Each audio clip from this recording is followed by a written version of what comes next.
Number three in my rundown of the Great American Read list is Alice's Adventures in Wonderland by Lewis Carroll in 1865. Everyone knows this book.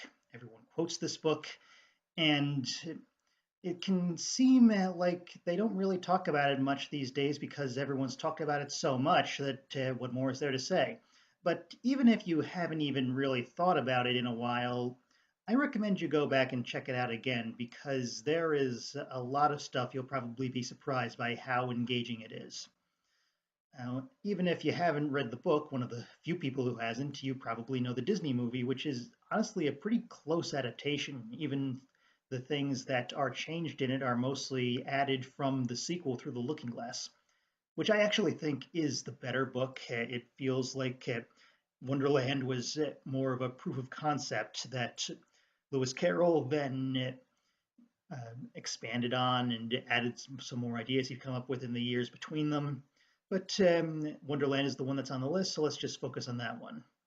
Now, Lewis Carroll himself, Charles Dodgson, his real name, is a personal hero of mine because, as is probably clear to anyone who's watched much of my stuff, I have some speaking issues, and just knowing that a guy like this once existed was a huge inspiration for me for a long time. And he was this shy math nerd who had a stutter and he didn't really like talking to people because of it, but for whatever reason he found he could control it more when he talked to children, so that's what he spent more and more of his time doing. And eventually it led to a boat ride with some friends of his, including a girl named Alice, who he wrote into a story he told them, and he was encouraged so much by how much they loved it that he turned it into a book and also put himself in the book. He's the Dodo because that's how his stutter made him pronounce his last name.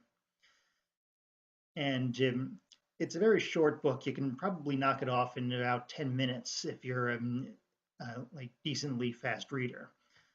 So there's really no excuse. Just check check it out again, and you'll get some of the like greatest what the hell writing ever, really, because Dodgson was this one of a kind talent who we will probably never see anything like again.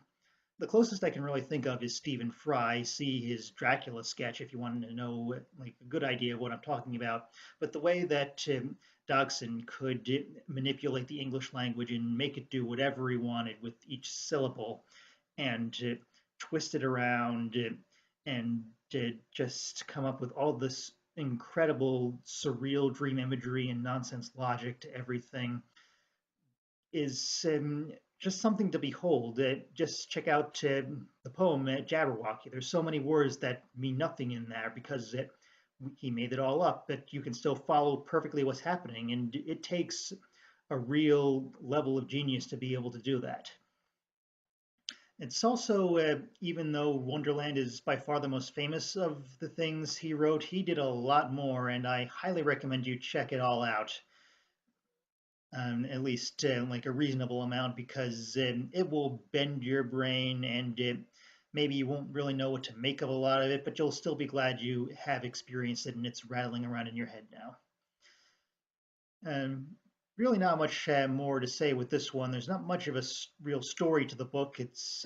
And Alice is not really a character per se. There's no kind of character traits to her. She's just this tour guide through all these ideas that Charles Dodgson came up with.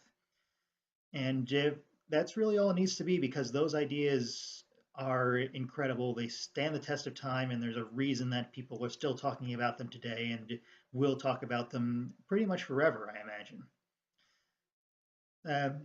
So that's it for this one. Bit shorter than usual, but don't take that as any kind of thing that these books aren't worth talking about because both of them, Wonderland and Through the Looking Glass, check them out again, maybe for the first time even. You'll be glad you did. Up next, the world's best-selling author in history goes a little bit off of her usual subject matter with And Then There Were None.